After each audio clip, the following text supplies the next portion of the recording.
So I started a bit earlier because I want to do like an update before I start.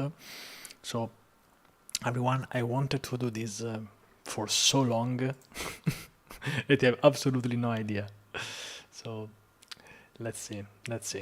So in this video, I will try to learn to teach Docker from scratch. So literally from zero, we will go through the basics. I have an introduction, a presentation, and then we will make also some tests. We'll make a couple of examples. We'll do a hello world. I'll explain step by step what will happen, and so on. So let's see. I'm a bit earlier. Let's see. So I want to share this on social media. Hi everyone. Yeah. Okay. So okay, live with the nice. Okay. Workshop. So this is our first episode. If this episode goes well, I can even do more of them, of course. And yes, so let's see if we get some people. I don't know if this is the best format, but I like it. So we'll have a Q&A session at the beginning, then we'll make a presentation around 15 minutes, then Q&A session at the end of the presentation, then hands-on, couple of examples, Q&A at the end, and then we are done. So this will last for, I think, 1 hour, max 1 hour and a half. And also I'll cut the initial part and maybe the final part, so the final video will look better. But that's it. Nice. Okay. As you can see, I'm fully fully Dockerized, Docker plushie, the Docker t-shirt, the Docker swag here, so I'm ready. And let's see. Nice. Let's see. Okay. Nice. So we will start the workshop in 10 minutes, around 10 minutes. So let's see. Just want to check if the audio is okay. The audio should be okay. I want to check, maybe double check. Let's see if we can get some people. And of course this will be recorded, this will be available after. And that's it. Let's see if I can hear myself. Let's Okay. It's okay, let me share it. What's up?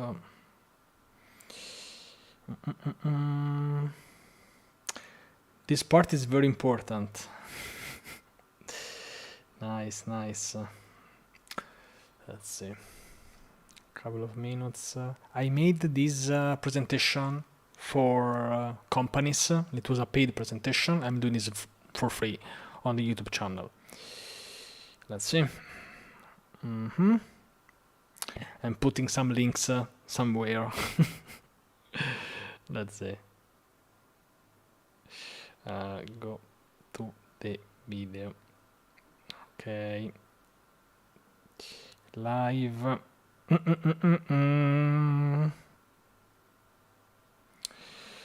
Nice. So again, we'll have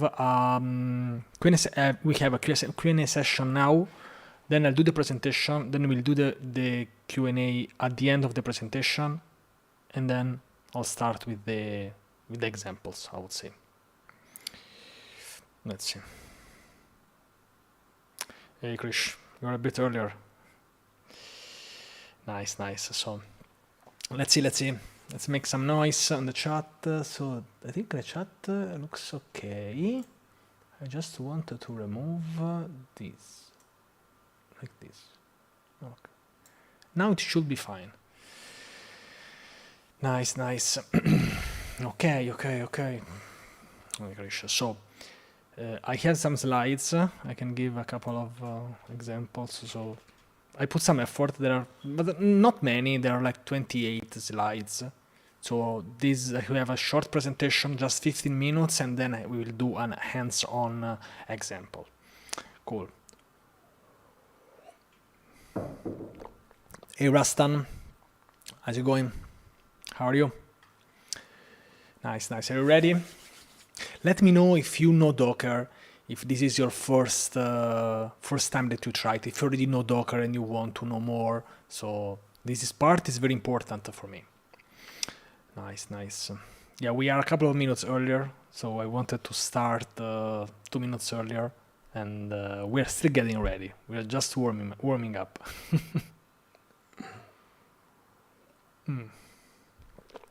Nice, nice. Let's see. If you can share the video on Twitter, I'll reshare it now. I have it. I'm checking now. Otherwise, it's okay. Nice. Looks good. Nice. Let's see. Let's see. So again, I wanted to do this workshop like I think 3 years. It has been so long because I was thinking like, okay, maybe I can plan Docker crash course, a series of videos. The truth is that creating edited videos still takes time, so I wanted to have a more brutal approach, and we'll just explain something. We can do another version of this. I can try to bring this somewhere. So this is a format to really getting started with Docker from zero. So this is like really from zero course, I would say, workshop, whatever. Nice. That's it. Hey Yafe, thank you so much for joining. Super excited for this. I've been looking for this for so long. And yes, finally we're here. Let's go. Let's see. Nice, nice, nice. Perfect, perfect. Nice, nice. So again, we have. I'll try to go with some examples. I know there are some concepts that really has to be fixed as soon as possible, and then we can dive deep with trying typing Docker run and other stuff. That's it. I see many people here. Hey Dikshiant, amazing. Yeah, you can create a clip if you want. There are like scissors, I think, somewhere. And nice, nice, nice. Let's see. Also, let me know like if you prefer maybe an edited video. This is I think this is probably the best format for someone who's watching, because you can watch in real time. I'll do a Q&A session after the slides, and then we'll do the examples, and we have another Q&A session. So you can ask me something now, something after the slides, and also at the end. So there are 3 moments. This is also a format that can also repeat for other stuff, but this is like really the first episode. Nice. Maybe I'm also planning doing a full Docker crash course, but for now let's start with some workshop, something that can be useful. I want to check. Okay, so cool, nice. Okay, nice, nice. So we will start soon. I want to give 5 more minutes. If you want, you can let me know where are you from, what's your knowledge of Docker, where did you learn about Docker the first time. I really would like to know more about you so I can tune the workshop or make it harder, easier. Just let me know. Just let me know. Of course, I think you can hear me.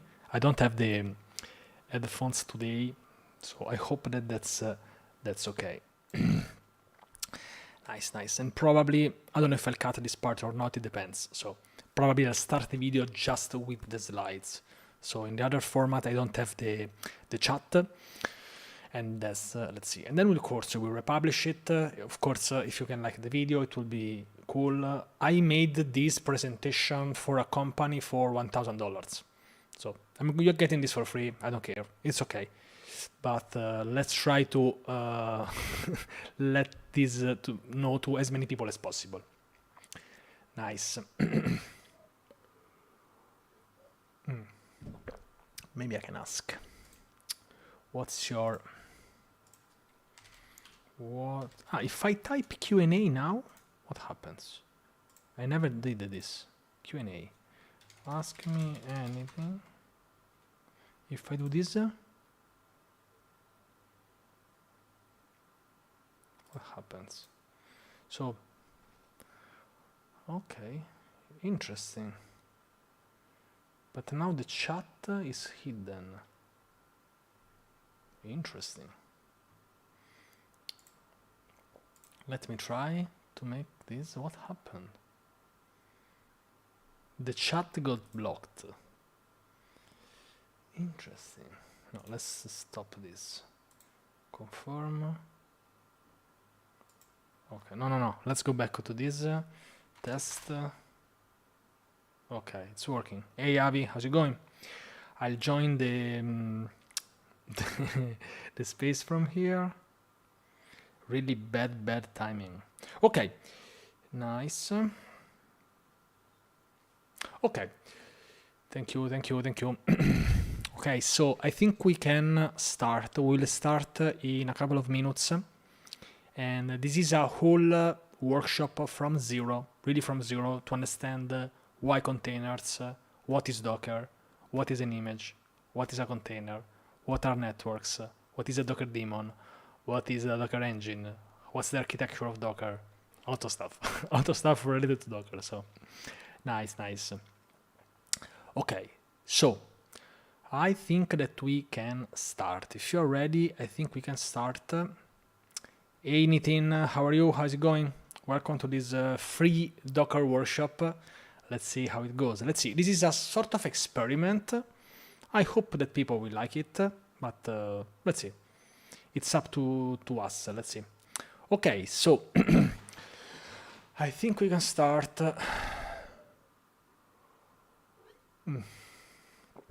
Nice. So in this format, so I think we can go here.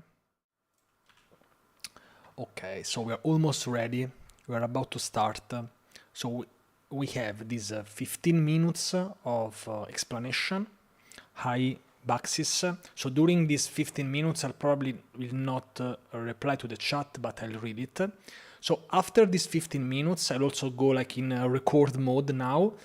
You can ask me anything. You can also ask me this now, and then when I'll go, once I'm done with these slides, this presentation, we can go back and we can talk about maybe something that was not clear, because I'm trying to improve this workshop, this explanation. So if there is something that is not clear to you, just let me know.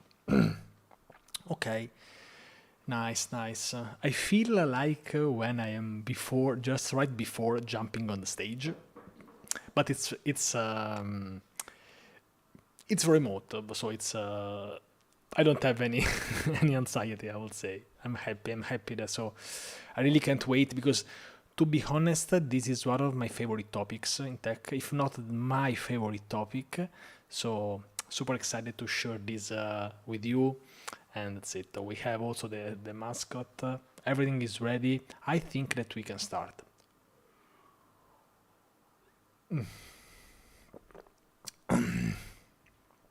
Nice. Hi, Krish. So we're about to start.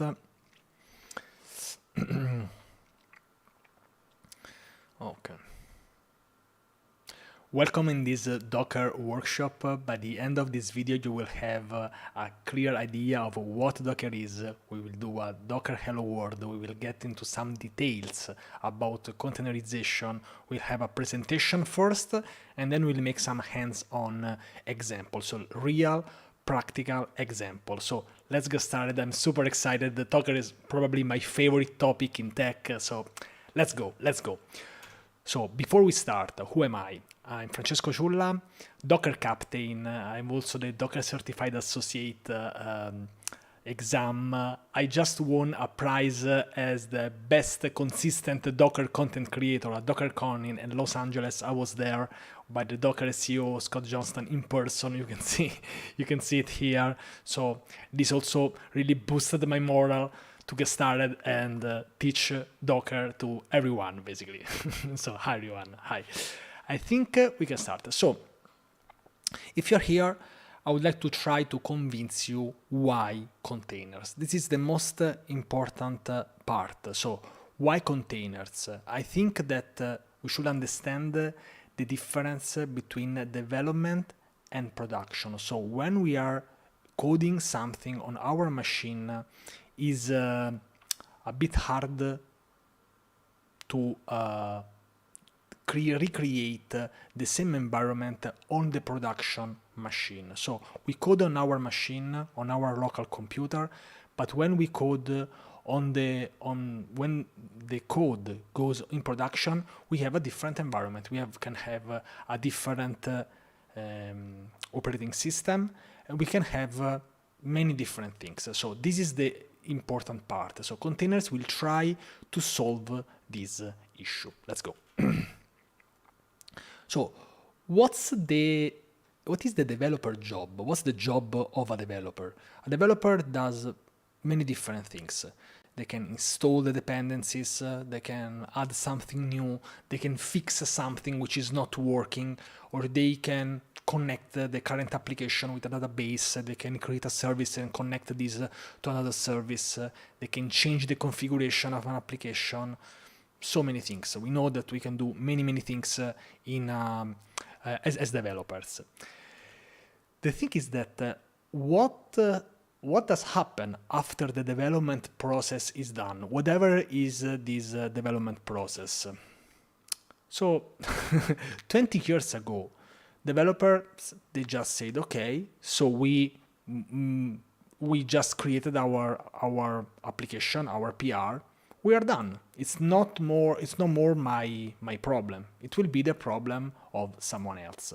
And this has been like for many years. But maybe we can improve this and we can bring this to the next level. So what is an ops, also called sysadmin? It will be system administrator. So the job of the ops, the sysadmin, is to put this application in real life, to put this alive. Also to orchestrate different services to handle replication, for example, if you want to handle different and multiple requests, and also work with some production-ready code. So production-ready code and configuration. This does mean that usually a sysadmin, they have the real passwords of the database, something that is related to the program, to the code in production, and so on. And also, they care about creating the whole deployment procedure. And this is important, that they care about how we deploy this. And this is usually not easy. It's a job. It's still a job, of course. Let's see if we, as developers, we can help and support this activity. So, now someone could say, but we solved this issue many years ago, some decades ago. So it's so there are different technologies about the virtual machines. We have VMware, and the Oracle one, and then someone might say that basically they solved the issue.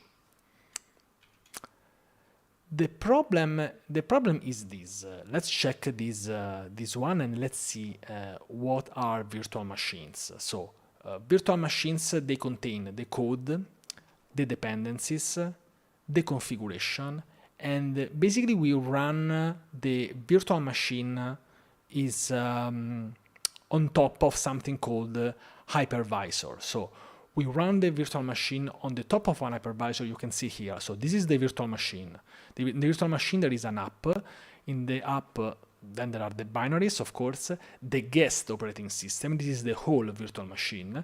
And then this runs on top of an hypervisor. And then here we have the host operating system of the machine that runs on top of the infrastructure. So the virtual machine contains everything, the code, the dependencies, and the configuration. So it seems that the problem is solved, right? Well, yes, but actually not, because the virtual machine, they have their own operating system on top of another operating system.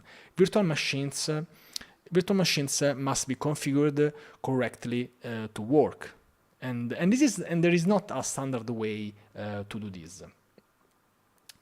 Let me see what I can do about this. Maybe I can try to close this. Okay. Someone says that it's lagging. I don't know why. Let's see. Okay. Is it better or not? Let me check. I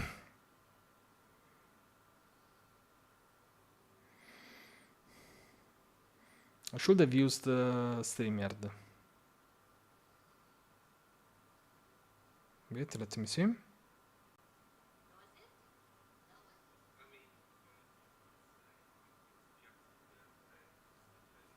No, I'm not streaming on Twitch.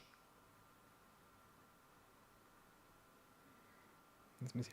Do you see lagging? Because I care more about the final examples.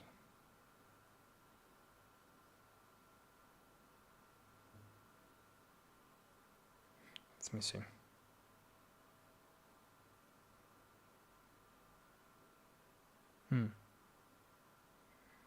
Let me see.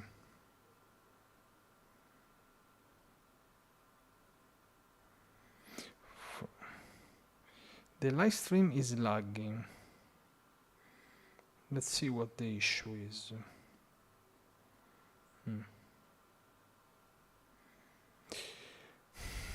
I should stop it and try it again. I don't know what's the issue. Let me see. Stream. Wait, let me check if I can do something about this. It should not lag. Wait, let me check. Language, because it's lagging even for me, but it should not lag. Maybe I can try. I don't know why.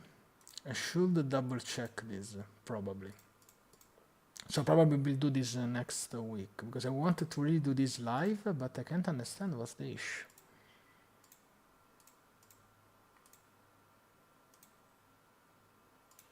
Let me try. Maybe it's this. Done. Let's see. Let's make. Let's see.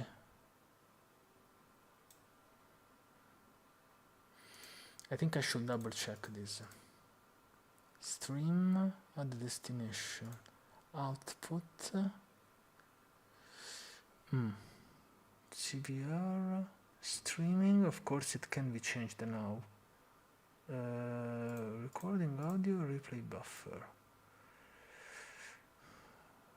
I should try. Because it's streaming, it's lagging even for me. Is it still lagging or not?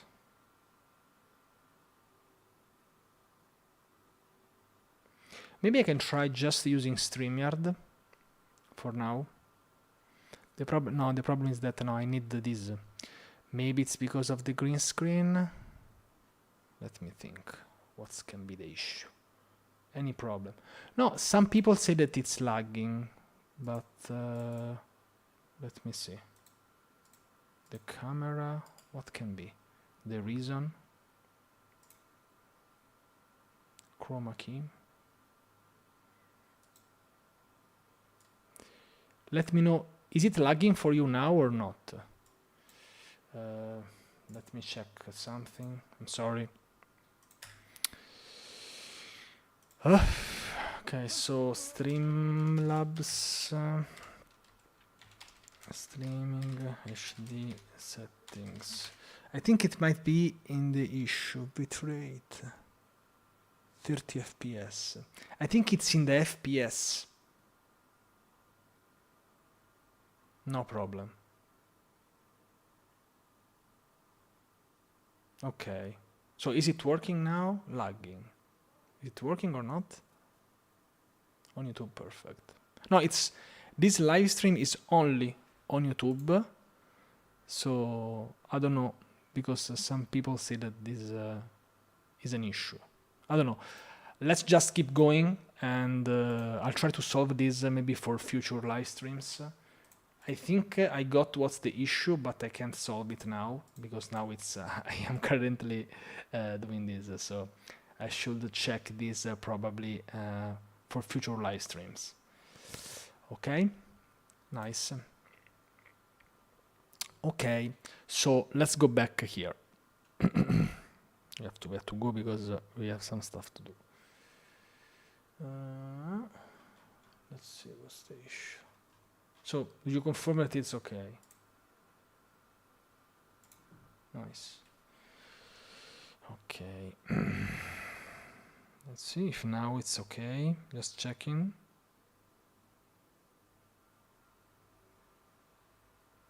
I think it should be okay now. Let's see. It seems okay now. What do you think? Let me know. Okay, nice. YouTube perfect. Is it okay? And I think this is just for the live stream. So this should be only a problem for the live stream. So probably it's still worth doing it. Let's see. Okay. Let's see. Okay, just checking.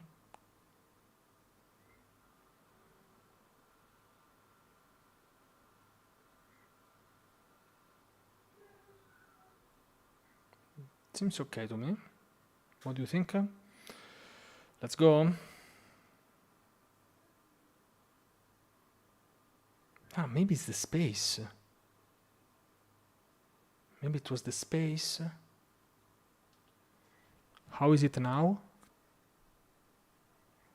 Maybe it was the space. Let's see.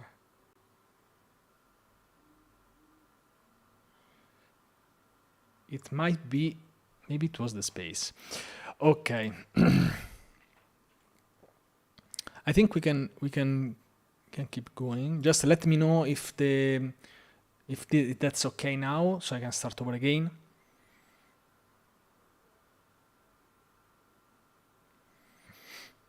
Let me know, please.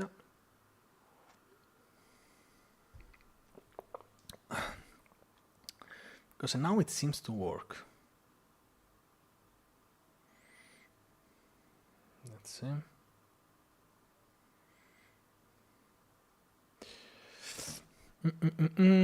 Okay.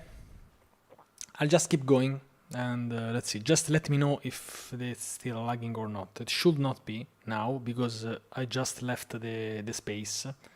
So let's see. Okay. Nice.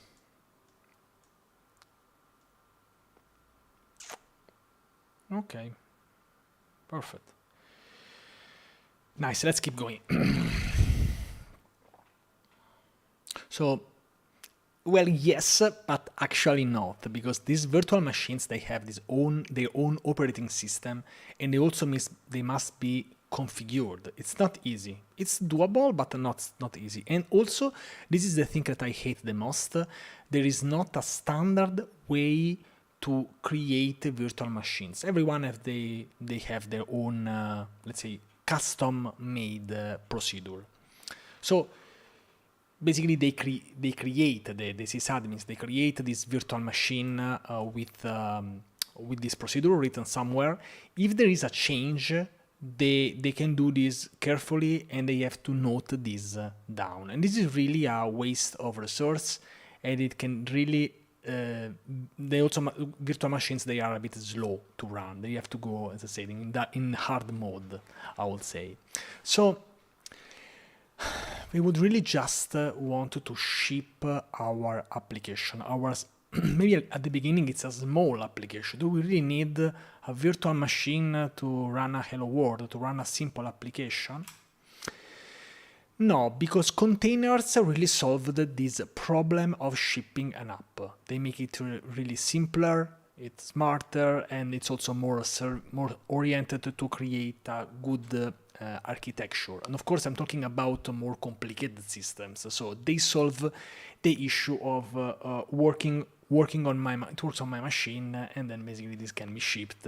And this is how Docker was born. This is one of my favorite Docker memes. So, finally, what is Docker? So Docker is a platform for both developers and sysadmins to build, run, and ship applications based on this idea of containers. This is the core and the definition of Docker. Docker is a platform. It's not a tool. It's not even an app. And now I would like to give my two favorite definitions on what is a container. I think there are at least two good definitions of what is a container based on what do you want to define. So from a logical perspective, it's a single and packaged unit of software. This is why it's called container. It's like a box where you put all your code inside. And this is from a architectural point of view. But from a technical point of view, we should never forget about this definition. This is super important. From a technical point of view, a container is a process. It's a Linux process. If you don't know what a container is, when someone says container, you think process. And everything works because a container is a process. You can check the PID. If you like Linux, you can kill that process and it works exactly like any other processes. So before we keep going, I would like to give the definition or the difference between a container and an image. This is very important to understand, otherwise we will get lost when we do even the hello world.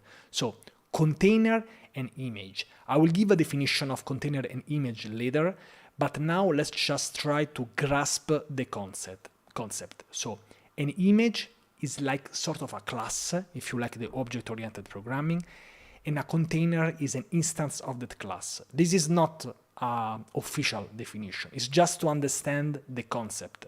So you can have one image. This is not real code, of course. This is just for fun. So we have this class, which is the image, and based on that, we can run one, two, multiple containers. It doesn't matter. A container is an instance of that class, of that image. So again, why container? It's another advantage of using containerization is this possibility to use different versions for different projects at the same time. Let's say that you want to create a project using Postgres 10, one project with Postgres 12. You might say, but why would we want to do this? There are many different reasons why you end up doing this. For example, you have two different clients. One client has a Postgres version 10, they don't want to change it. One client has a Postgres version 12, they really want Postgres 12, they don't want Postgres 13, they don't want Postgres 10. So this is very important to understand. You can use different versions of some software. I usually take Postgres or some container for databases because I think it's a good example. So, and of course, there are, depending on the technology, for things like Node.js, there are solutions. For example, MVM. So you can, okay. And for things like Node.js, so there are some solutions like NVM to switch between versions. And for other technologies, it's not that easy. let's say that we want to use Postgres version 10, for example, in a project, and then Postgres 9 for another project, and maybe we have Postgres 12 on our machine. So this is really a problem, absolutely. So using all three of them, this is a small mistake here. Let me change it. Okay. So using all the three versions, changing the ports can really be a bit hard. So instead, maybe we want to have just to separate development environment for the two projects. This is what we would like to have. We would like to handle different versions of the same software at the same time. So nice. And so now we have the classic containers versus virtual machines. Okay, containers versus virtual machine. So I already shown this. So a virtual machine, it runs a full-blown operating system with virtual access. They can host the resources. They run on this. This is called hypervisor.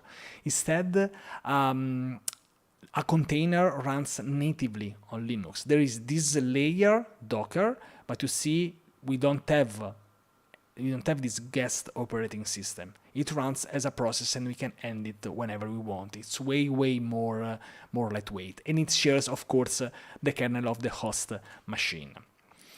Now, I would like to talk about the architecture of Docker. So Docker uses a client-server architecture. And how does it work? The client talks to the daemon, the server, and this daemon manages what we call Docker objects. What are Docker objects? Docker objects can be images, containers, networks, and volumes. Those are the 4 Docker objects. I don't know if you can read. Here we are written like plugins here. So this is the client. We run our commands, docker run, docker build, docker pull, and then we have this Docker host with images and containers from the Docker registry. Nice. And so the Docker architecture. So Docker client and the Docker daemon, they can run on the same system. Like usually it happens using Docker desktop application, or they can also be connected remotely. For example, when we will go into more like orchestration or something like that. So the connection is established using REST APIs over Unix sockets and network interface. This is how it usually works. Okay, nice. And so Docker client, again. The Docker client is the main way of interacting with Docker. When we use some commands, for example, the classic docker run or docker build, this client, which is this one, it sends these commands to the Docker daemon. It should be Docker D, and which basically the Docker daemon it does all the operations, the needed operations. Now, the Docker command uses something called the Docker API. So one client can work with multiple daemons. This is basically to handle orchestration with containers. So of course we'll make an example using our single host machine, but maybe in the future this can maybe you want to orchestrate the whole thing. What is a Docker image? A Docker image are read-only templates that contain some instructions and metadata. So they are used to create the Docker containers. So a Docker image creates a Docker container, one or more Docker containers. You can do different things. You can start from an existing image. You can create your custom ones. I also wanted to put the last thing, which is you can also start an image from scratch. Usually you never do this, but ideally you could even start from scratch. Usually we start from something. We use something which is called a from in a Docker file. Talking about Docker file, so images, how we create this image, that, as I said, they are binary, read-only binaries. These images can be created defining a Docker file. Docker file, what is Docker file? It's a very elegant, I would say, text file. It just contains the commands that we need to create the image. We'll create one probably today. And we'll usually have one layer per instruction. It's not really a rule, but usually, let's say, we can think that every time we write a line in a Docker file, we have a new layer, okay? They are like pancakes. And Docker uses this system of caching, which is super powerful. It's used for different things. One is when you build, if something is already exists, it doesn't build the same layer anyway. So think that when you have an image, you don't have like single files, but you have like stacks of layers. So for example, if you have two different images and they are almost the same, they have something in common and just very few kilobytes or megabytes of difference. And now I would like to give also a definition, of course, of containers. So what are containers? I already gave a couple of definitions before, because of course containers, they play an important role in containerization. Containers are runnable instance of an image. And this is what I say, this here now is very important. Multiple containers can be instantiated from the same image. From the same image, we can run multiple containers. What can you do with containers? Containers have a life cycle. Maybe we'll have a whole episode about containers, that they can be created, started, stopped, they can be deleted, removed. They're processes, okay? Like when we have a task manager, we need to remove some processes. And the good thing is that they are isolated from the host machine, usually, using something called the namespaces, which is a Linux feature. So, and we will see this more in details later. Now, containers and images, again. A container is a process, has its own dedicated file system provided by an image. So an image gives a container its own file system. Like when you have a process, they have some dedicated file system. And the image contains not just the code, but also the dependencies, all the configuration, the code itself, the environment variables. Okay, environment variables are not really the code, but it's what you need in order to run your applications, and also other type of data. And again, many containers can be run from a single image. I'm repeating this because it's very important to understand. Now, a couple of more slides, then we'll have a Q&A, and then we'll start doing some examples. So, how do containers communicate each other? Is it magic? No, it's not magic. They communicate on something called the networks. Okay. This topic is more complicated than this, but let's start from this. So, this is a rule. To communicate to containers, they have to be on the same network. Okay. The default one is what a network called bridge. We also have a default bridge one. We can also define our own bridge network. This is transparent. When we do a Docker Hello World, the container is just on that bridge network and we don't care. So the bridge that allows containers to communicate and provide and connecting to each other. Because as I said, maybe we want different clusters of containers communicating each other on the same host machine. And this is why we need different bridge networks, like for one application and then for another application. Another type of network is the host. So host is another type of network that removes the isolation between the container and the host machine. The host machine is this physical machine. That's the host. Usually, the container is isolated from the host. If we want, we can remove this isolation. So basically, the container has access to all the host processes and so on. Usually, it's not ideal, but this exists. Now, there is one network which is the overlay network, and this is very, very important when we will have to deal with Kubernetes or other types of orchestration services. So this is to connect Docker daemons over the web. So this is to connect. This is why many people they block here, because they think that once you have your containers knowing each other in the same local bridge network, they will also find each other in some ways. No, they have to be on the same overlay network in that case. It's more, let's say, for a multiplayer, I will say, containerization, using different hosts.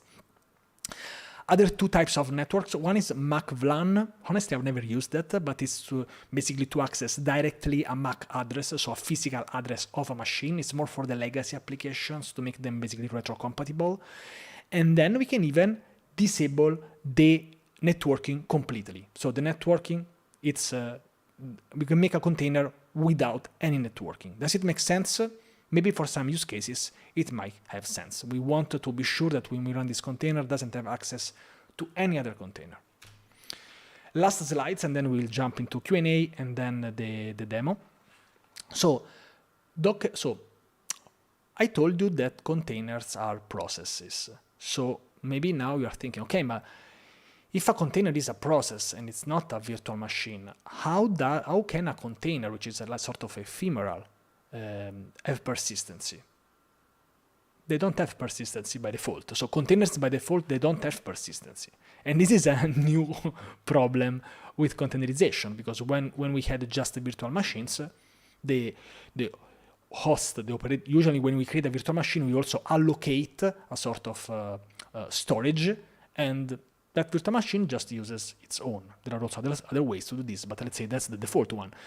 For containers and processes, it's not that easy. So we have, does it mean that a container can't save any data? It will be kinda useless, I would say. So there are different ways. One is to use Docker volumes here. It's probably the most used approach. We can have this, you also see this very cool slide. We have this host. This is a container, the process.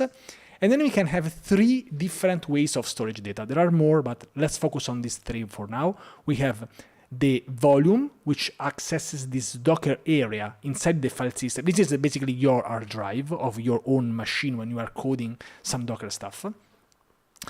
And or a container can also access a folder in the file system. And of course, here, this can be very convenient, but this can also be an issue, because we know that Windows, Mac, and Linux, they have different ways of handling data, formatting your hard drive. So this is a bit, it's more for development, I would say. Volumes, it's more like to do something which is acceptable by any other host that uses a Docker, that has a Docker installed on their machine. And also we have this other one, TMPFS, which I think stands for Temporary File System Mounts, and it stores this in the memory of the host. Maybe we want to share some sensitive data. We don't want this to be persistent, but still we want to share it somewhere. And then we can use this TMPFS mounts. This is one way to do this, okay? Nice. So now we have a Q&A session. And I hope that the video at the end will look okay. I don't know why I have some issues. Probably I'll make some tests this weekend, and I don't know. So usually I never had issues with Streamlabs. So nice. Let me know if you still have some networking issues. Let's see.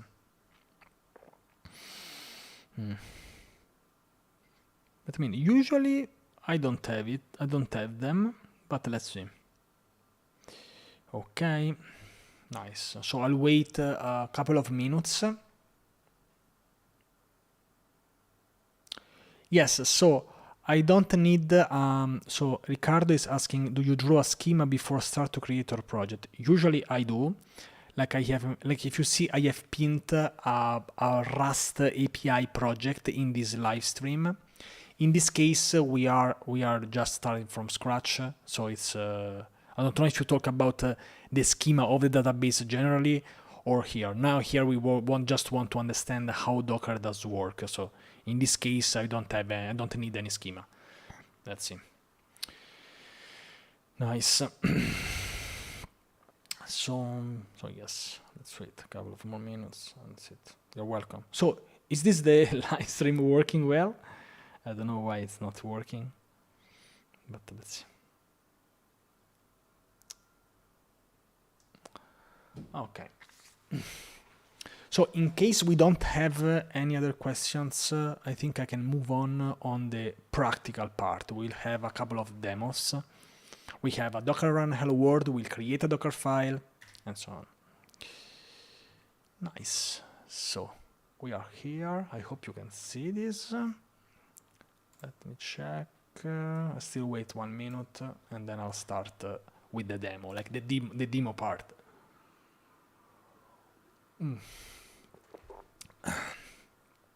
Nice. Nice. Hey Rajneesh, are you lagging or not? Let's see.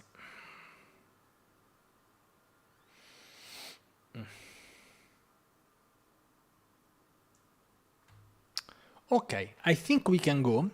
So, let's go. I want to start making these a couple of examples. So first, okay, now let's start with the practical things. So how can we install Docker? I think it became easier over the time, Docker installation.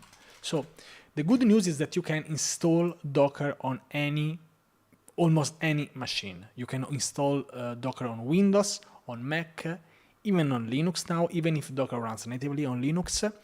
And the good thing is that you will have the same experience in all the 3 operating systems. So I will skip this part. I made a video on how to install Docker on Windows 3 years ago, but it's really, really straightforward. Yeah. So you can go here and you can download the Docker for any operating system. In my case, to save some time, I already installed Docker, so Docker is up and running on my machine here. Okay, so now to check if Docker is up and running on your machine, you can type different commands. Usually I like to type Docker. Let's make it a bit bigger. Docker version. Okay, so if we run Docker version, we have an output. It does mean that Docker is installed on our machine.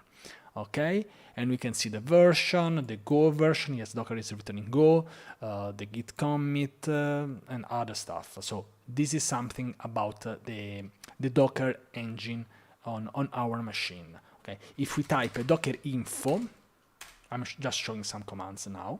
We can see even, for example, how many containers are on this machine, running, post stopped, images, so we can have some information about the system. I like to use the CLI, but you can also use the UI of Docker Desktop if you want.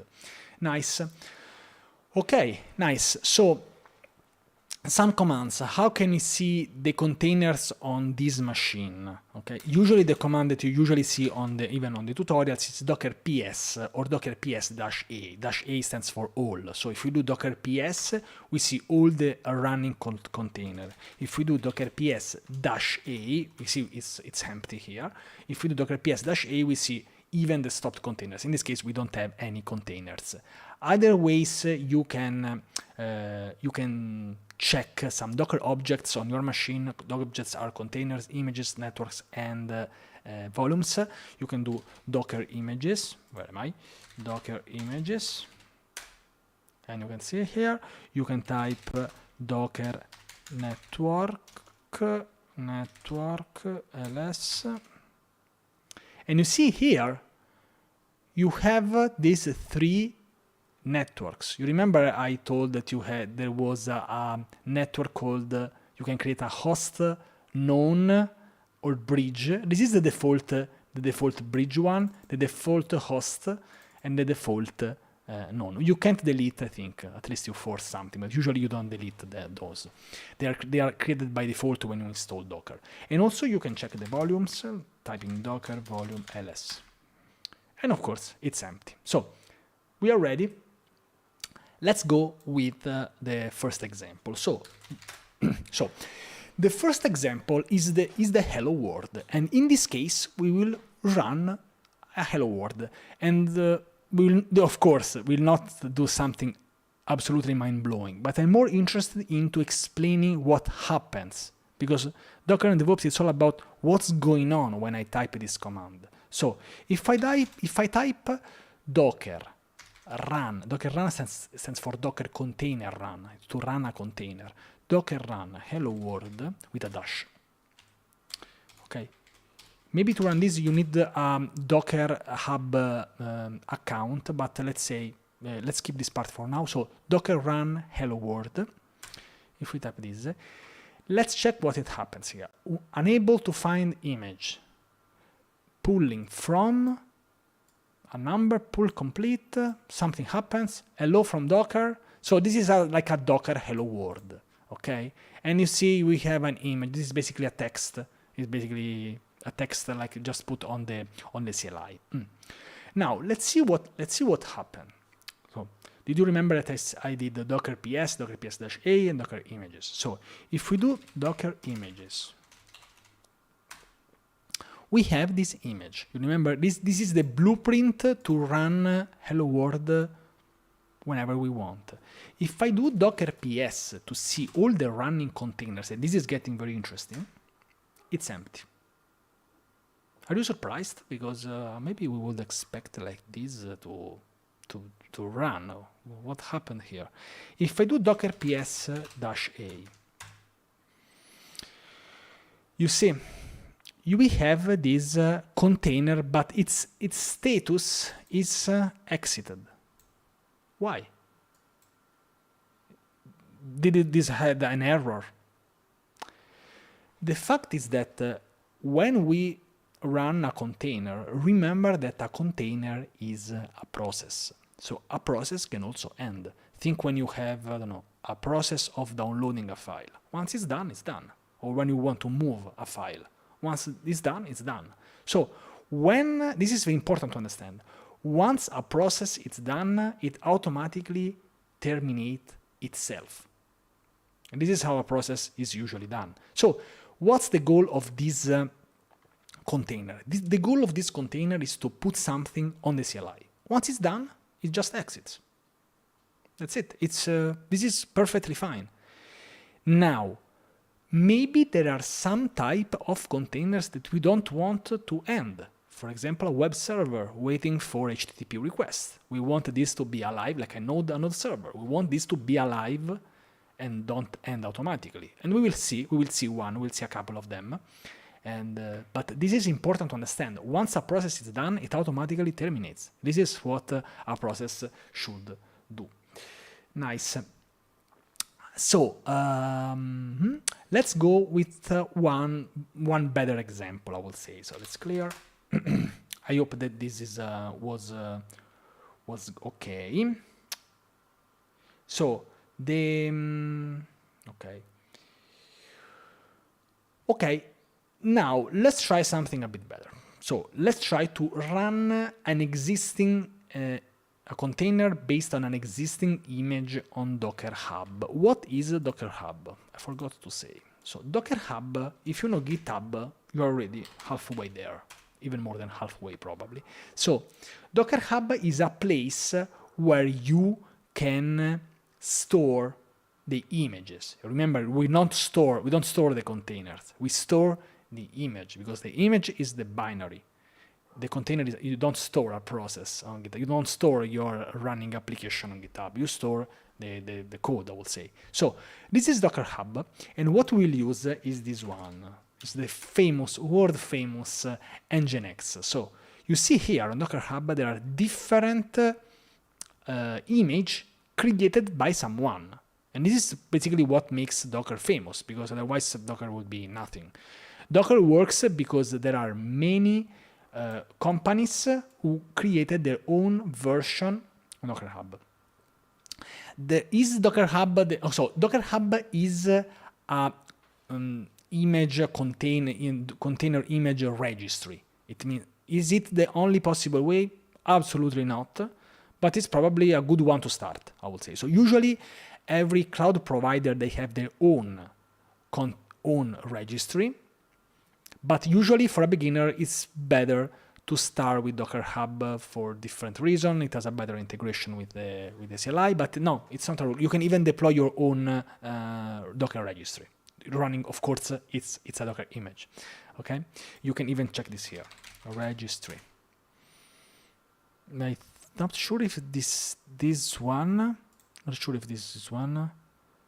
Yeah, it can be. I'm not sure if if it's this one, but you can check how to run your own registry using a Docker container, of course.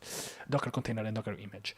Okay, nice. So let's try to use Nginx. So let's try something wrong. Okay, let's try to go here, and let's try to type docker run nginx. Let's see what happens. I'm doing something partially wrong on purpose. So docker run nginx. And you see, since we don't have an nginx image on our machine, since we didn't specify any tag, it's downloaded at nginx latest version. Maybe it will take a while because I'm live streaming, but it's basically downloading this. Okay? So it seems that something happened. I didn't detach the terminal, so now the terminal is basically sort of blocked. So if we go here, as we do docker ps-a, okay, we have the old docker hello world, but let's check this one. Okay, we have this container with this name, port, status, created. So it seems that the container is up and running. The experts probably see that here there is an issue. Now, if I go on the local host, let's try to go on the local host. Localhost. Okay, so in this case, we have this one. In this case, I think it worked because we're already on the port 80, but we have this port up and running because it listened to every port. Okay, it's okay, it worked, but usually I want to show you that okay, it's a good, something good that we can do is to expose the port. Let's say, for example, that I want to run the Nginx container in a different on a different port. So in this case, I can expose another port, for example, 8080, with the internal port always 80. I will show you other options. One of them is -d, which stands for detached, and then again the name of the container. Let's see. So, okay, so I'll show you. So you see, this is what you usually should see. I think Nginx is a sort of like exception on this port, but usually you should have something like this. Okay, so let's try to go on the port 8080. No, localhost 8080. Localhost 8080, and we should have not this, but this. So okay, so in this case we have Nginx running on port 8080 and on port 80. Okay, nice. Something else. How to stop a container. So we can do docker stop, and we can use a name of a container or even the ID. Let's say that I want to stop this one, OE6.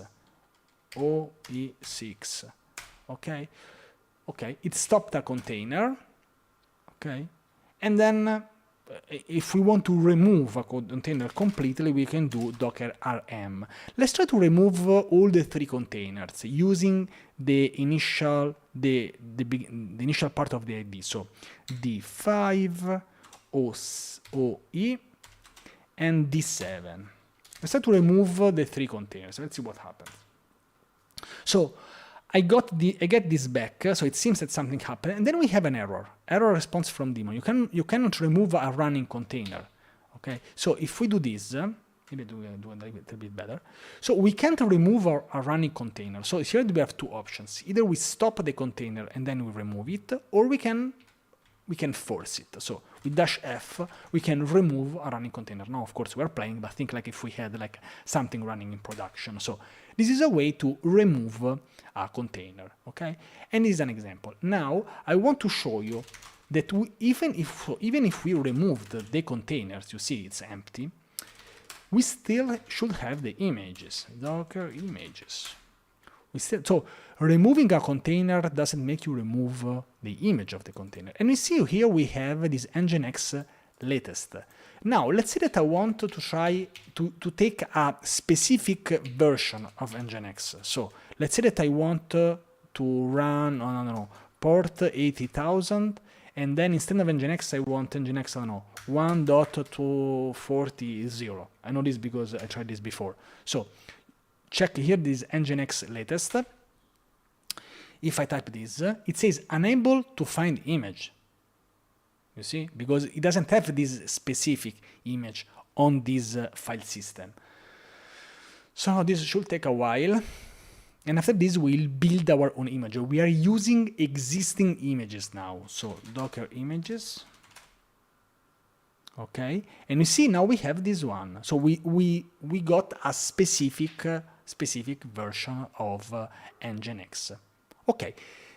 But we used an existing image. Now I want to try something, and I want to create an image for my application, I would say. So to do this, usually I create a default node hello world, an Express application hello world, and then I containerize it to show the process.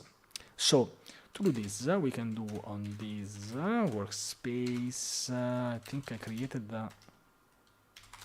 I created a folder, so we can go on any folder you want, of course. So we are here. So now we will create our own Docker image, and if we have time, we will also deploy this somewhere, and we will put this on our Docker Hub. So okay, let's open this with VS Code. I hope. Okay. Okay, and okay, let's do like this. I don't know why I have PowerShell. I want Git bash. Okay, I hope you can see it. And okay, so we have this. So now we'll create a super fast Node.js application, because I want to play a bit around with that. So to do this, we can do npm init -y. We initialize this, and then we can okay, and now we can install Express, and then we can also create a single file. So we just create a single file here. We can also use any application we want here, of course. Nice. So let's create a simple Node.js application. So create a simple Express app. We also know GitHub Copilot, so we instantiate. So this is any application. If you are a JavaScript developer, Node.js developer probably will follow this example better. I made different examples for different web servers, 10 to be precise. So this is one of them, okay? So we create a route. So basically when we hit the slash, we have a hello world as a response, okay? So, and then we go, of course, this here we have hard-coded the port. We can use the different one. This is not the goal of this video. The goal of this video, if you want to see some environment variable used this, you should check the JavaScript video of Docker on this channel. So let's try to run this without Docker. So if we do node index.js, and you see services listing on port 3000, I go on port 3000, localhost 3000, I think it's better. And we have the hello world. Okay, so this is just to have something which is working. Okay, now let's say that this is now we deployed something, we added a couple of routes, we did something cool here. And let's say that now we want to Dockerize our application. So how can we do this? So we can create a couple of files. So touch.dockerignore and Dockerfile. You can check here on the right. You see now we have two files. One is dockerignore and one is the Dockerfile with capital D without extension. So dockerignore will use it later. Dockerfile will use it now. So how can we Dockerize this? Why do we have this? Okay. So how can we create this Docker file? Docker file is a file to create and build a Docker image. So let's try this. Dockerize a node app. Okay, so here the goal is more to understand what's going on. Okay, so from, I don't like this version. I think it's okay for this example, but node 12 I think it's not more usable. So we can do many things. Probably we need a separate video for all the things happening in the Docker file. I'll just explain what's going on here. So working dir, it means that it creates a folder in the file system of the Docker image, and also it uses this as on the subsequent commands. What does it mean?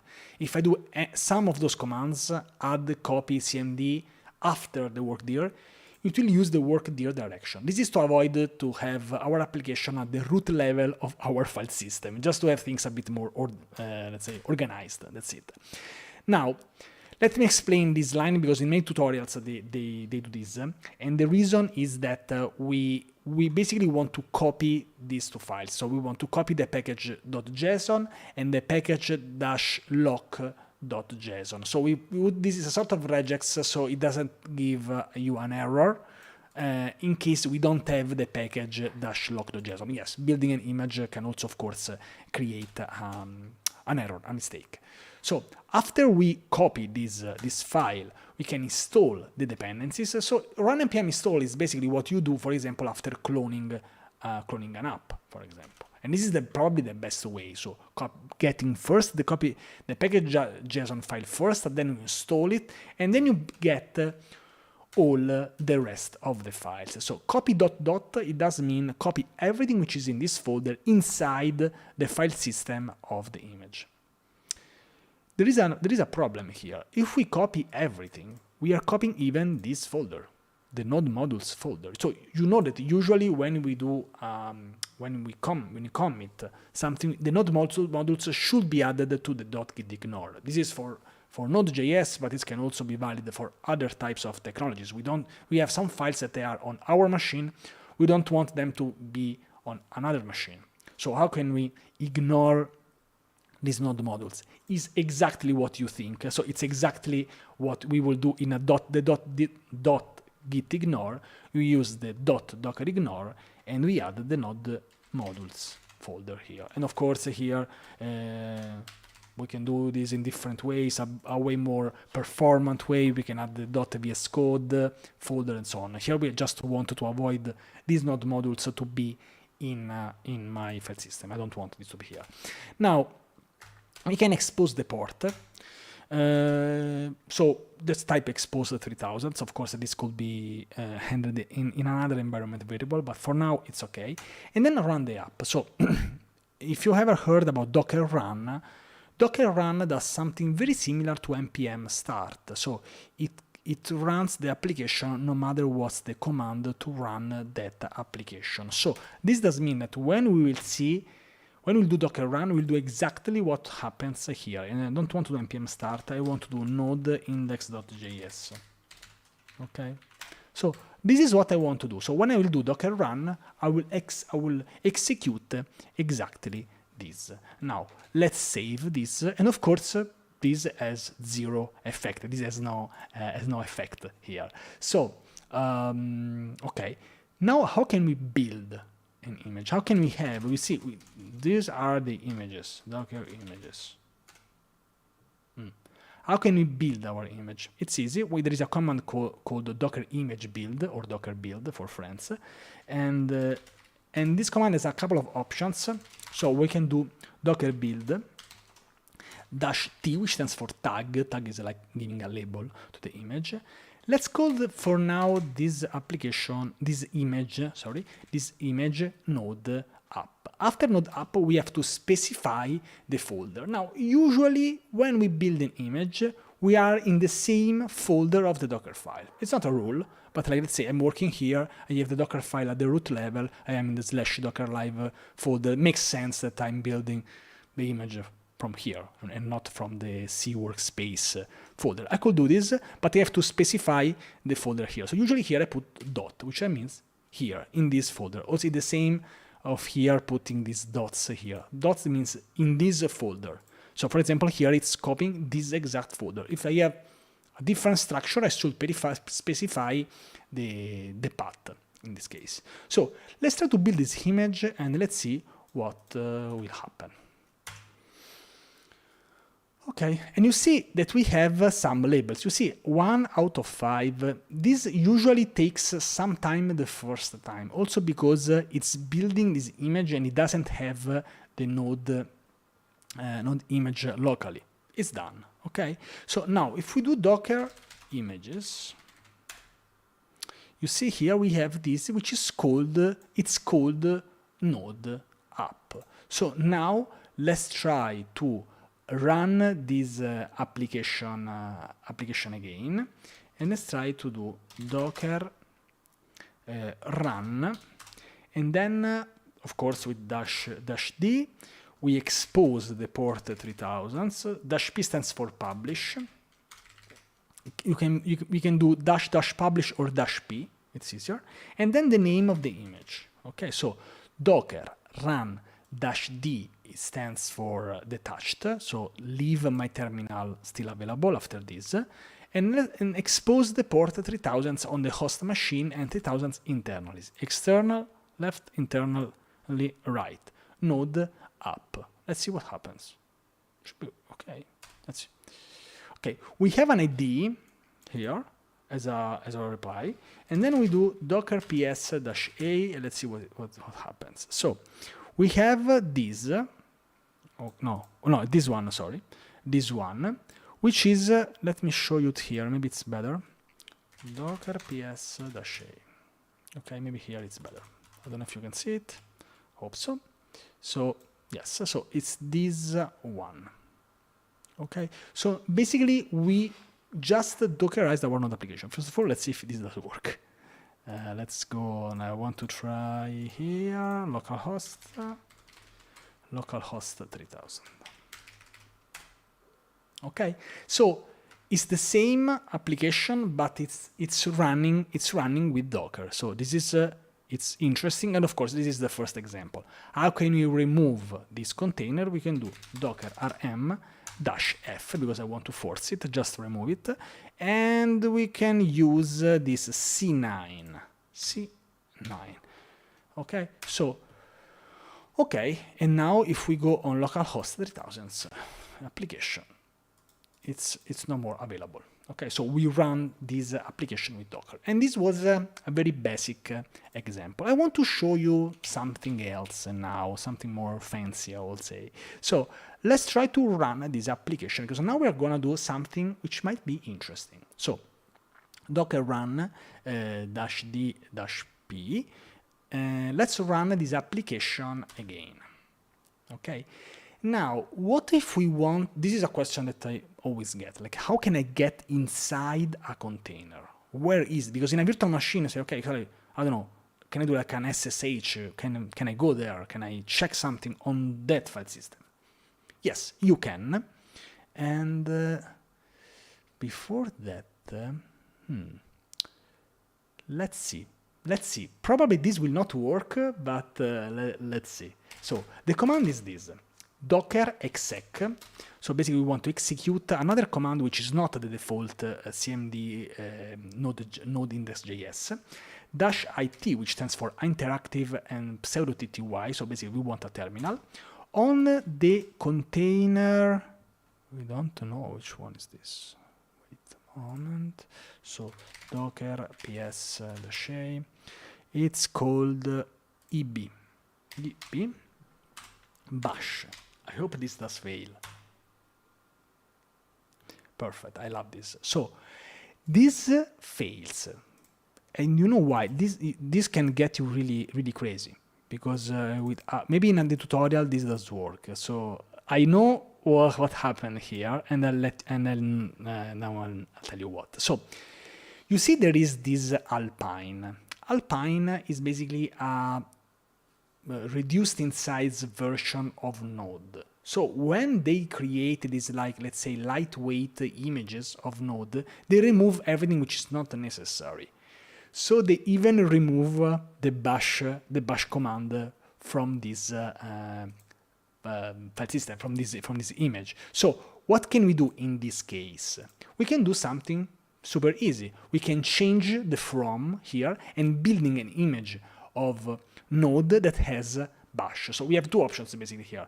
Either we install bash inside this Docker file, but I think in this case it's easier to do something like this. Let's say I remove this, I put node 16, not Alpine, so I change the Docker file, and then I build another node version. So let's build, and of course we have to choose another node app. Let's call it node app 2. So let's build another image, but this time we'll base this on the node version 16. This could have been very tricky if you are doing using Docker for the first time, because the base version of Node, it has bash. Node's images are usually based on the Debian ones, and so this probably will take longer to build, but maybe this is something that it's interesting. Now we'll try to do this again. Of course, now we are building an image again, so we are not running another container. Okay, it's taking a while because the default. Yes, Ricardo, you can even build bash. You can also install bash. You can just run a command here to run bash on this existing one. Of course, yes. I just want to show something simple in this case, or maybe let's say that the base versions of Node, they have bash. I think if you use a Slim version, it should have bash, or some Alpine version, maybe they have it, but that's it. In this case, I want to show something different. Okay, so if we type here now Docker images, I think this is better. Clear. Okay, so if we do docker ps-a, okay, so first of all, let's remove this eb. eb is when I check here the ID of the container. Nice. So now let's try to run docker run -p 3000 -d node app 2, which should be the version with node version, I think it was 16. Okay, so now let's see if this does work. Docker ps, and now let's try with doing docker exec-it the 6d bash. Okay, and you see that now we are inside the container, because this version of Node, it has the bash set of say, utilities. So now here, we are inside a Linux machine. So for example, if we do this is interesting. Node -- version. You see, here we have the Node version of the container. Okay, if I do ls, you see this is the file system of the container, and you see here, check this line, we have root, because I am root. I could change this, of course, in production. And this, check this one 6d5 is the ID of the container. Interesting. And you see this /user/src/app. This one is this. You remember I told you like there is like a working directory that I can even don't do it, but I don't want this to be on the root level, because if I do this, I will have had this on the root level. That's it. Okay. So this is, and I'll show you that if I have this, if I do node -- version on the host machine, I could even don't have node, but I have node 20. I have another version. You see, I'm using node 16 for reasons. I need to use node 16 for this project. There we go. I can use a specific version. Now, if you have a side project, doesn't make sense. But if you're working and you need that version, probably it does. I can promise you that it does. Okay, so we are almost done today because I really want to do just a couple of examples. I wanted just to push this image on Docker Hub and try this from a different machine. So how can I do this? So again, let's check. Docker ps-a. Okay, so Docker images. So let's try to push. I want to do something wrong or purpose. Node up to. Let's try to push this. Okay, I don't know, maybe it will work. Denied. You know what? Because when we push an image, it has to be tagged with our Docker hub or any registry login. So since my Docker Hub account is Francesco XX, which is the same of GitHub. Yes, I used this a long time ago. So you see, this is my account, Francesco XX. I need to rename this image. How can I rename an image? I have a super old video that explains exactly this. So to rename an image, you can use the docker tag command, which is to be docker image tag, but docker tag just works. Then the old tag and the new tag. So we can do node up to, and we can call it Francesco XX / node up to. So let's tag this, and I also want to use a version here, 1.0.0. Okay. Let's see if it does work. Okay. Now if we do Docker images, you see I retagged this image, and I still the old one because a tag is just a label, but I have this one. Okay. Now let's try to push this. Sorry, I'm lazy. I just want to do this. Docker push. Now you see here.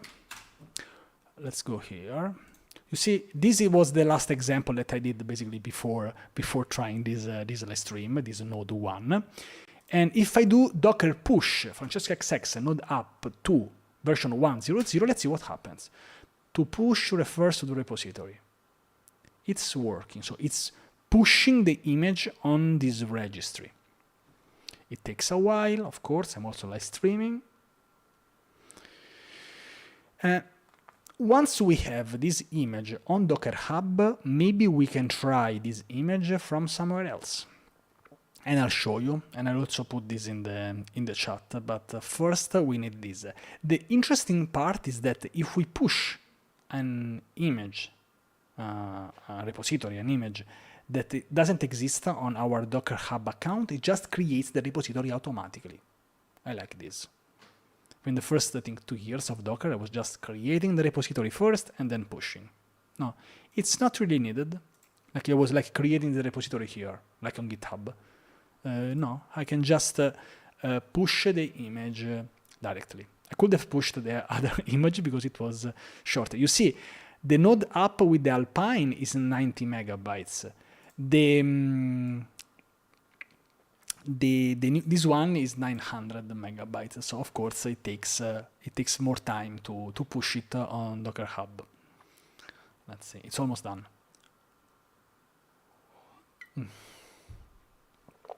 Let's see.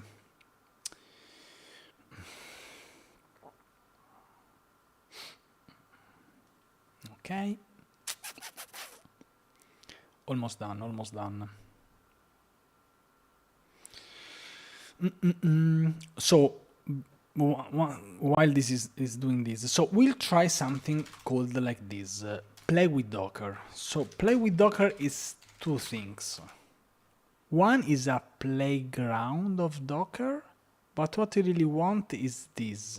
Not this, no, we want the play with Docker playground. We want this one. So Play with Docker is a website where you can try, if it's not down, some containers. It's not possible to use it now. Perfect. So sometimes it works, sometimes it doesn't work. We are not lucky, but you can do it on your machine. So I probably need you in the chat now. So if you have Docker installed, do you have Docker installed in the chat? I'll show you the exact command that you have to do. I'm a bit unlucky, but it's okay. So Docker, I can do now. Okay. First of all, let's remove the images because I want to try again. So Docker rm RMI. Oh, RMI is to remove an image, and I can remove the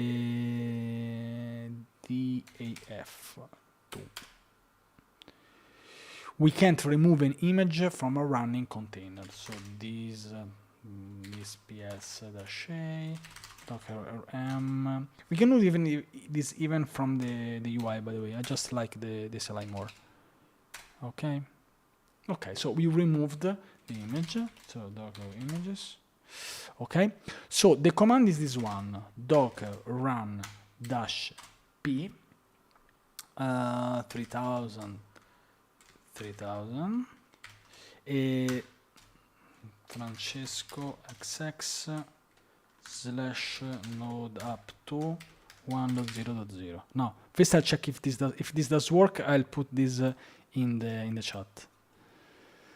So I'm basically downloading the image again.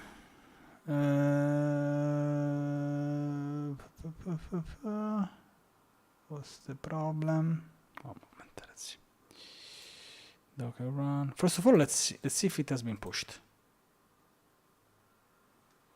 Let's see.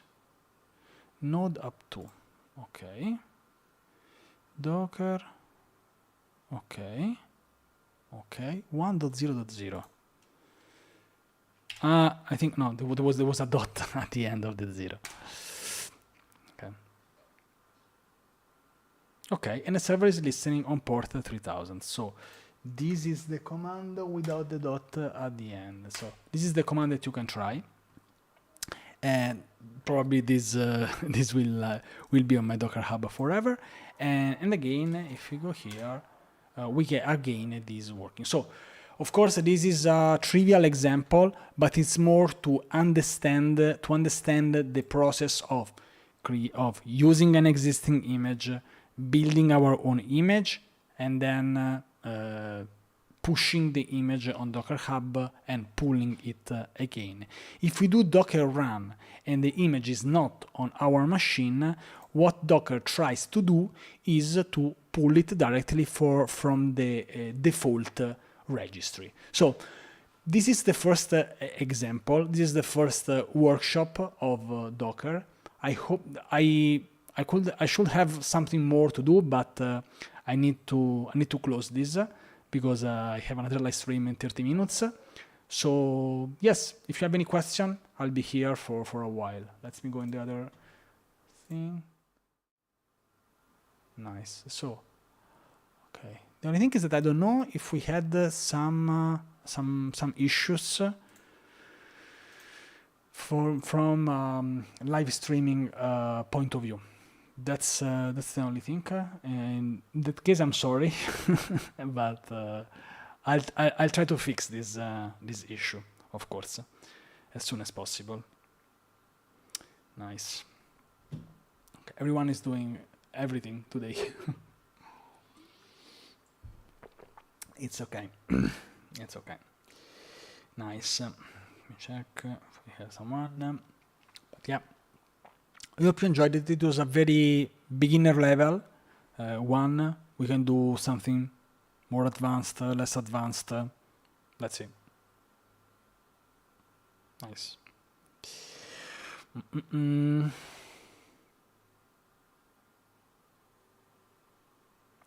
Okay.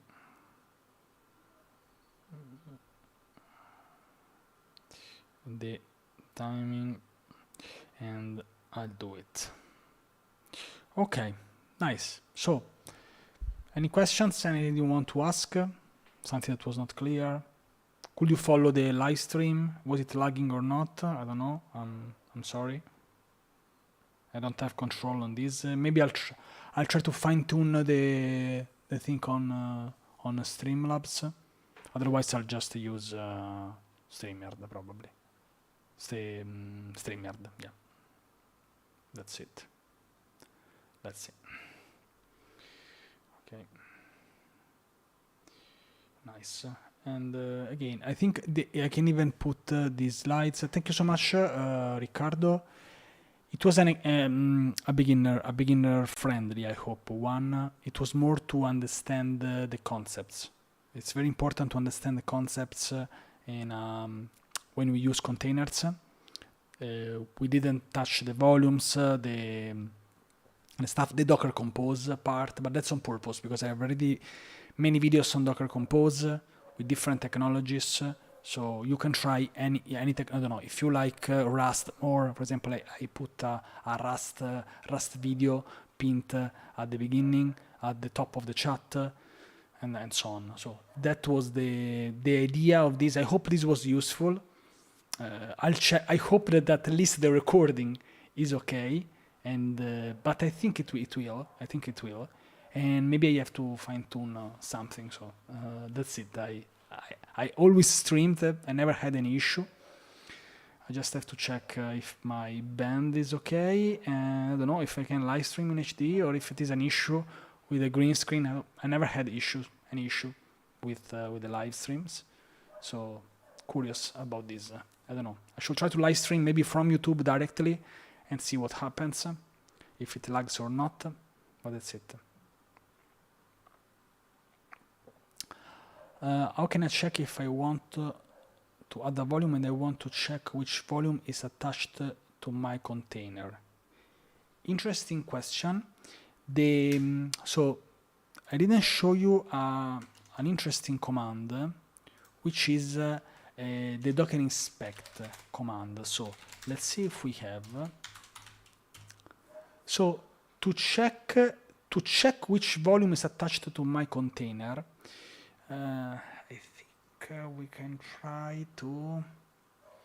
Let me see, because if I can run some, but let's say that you want to run, we can do docker inspect and then the name of the container. You can try this if you already have.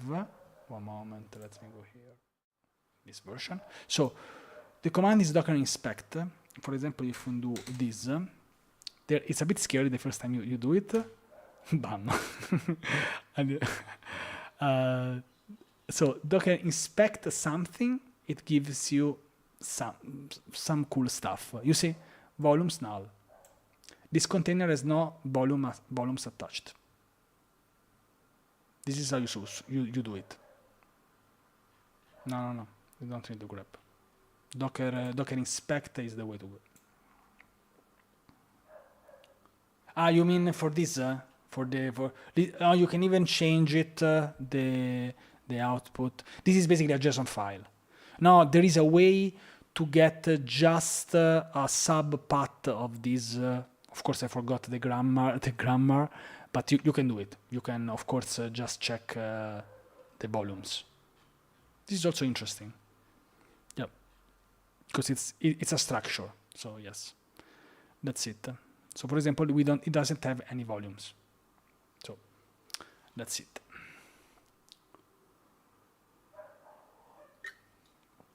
This was a basic example without any volume. So, but I think becoming familiar with the inspect command is probably the best thing, because the inspect command, it helps you to inspect a Docker object. So with the Docker inspect, you can inspect containers, images, networks, and volumes. So, for example, I'll show you something cool. You're still here.